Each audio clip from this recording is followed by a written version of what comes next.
இது இன்னொரு முறை பகை கிரகங்களை வச்சு பார்க்குறது.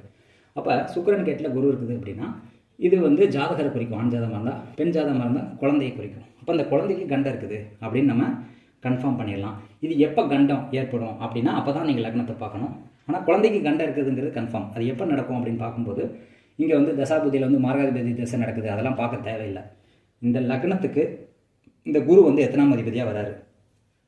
2க்கும் 5க்கும் அதிபதியாக வராரா? அப்போ 2ஆம் இடமோ 5ஆம் இடமோ இயங்கும்போது இந்த குழந்தை பாதிக்கப்படும். குடும்பம் நல்லா இருக்குது, அல்லது 5ஆம் இடம் நல்லா செழிப்பாக இருக்குது, பேரும் புகழும் கிடைக்குது, ஜாதகருக்கு பேரும் புகழும் கிடைக்குது, ஜாதகிக்கு, அதாவது பெண் ஜாதகங்கிறத இந்த ஜாதகிக்கு புகழ்ங்கிறது 5ஆவது இடம்.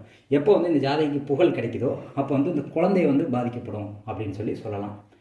இப்படியும் நம்ம சொல்லலாம். இன்னொரு மெத்தட் என்னென்னா, இது 10ஆம் இடத்துல குரு இருக்குது. 10ஆம் இடத்துல குரு இருக்குது அப்படின்னா 10ஆம் இடம்ங்கிறது என்ன? கர்மஸ்தானம். மாமியார்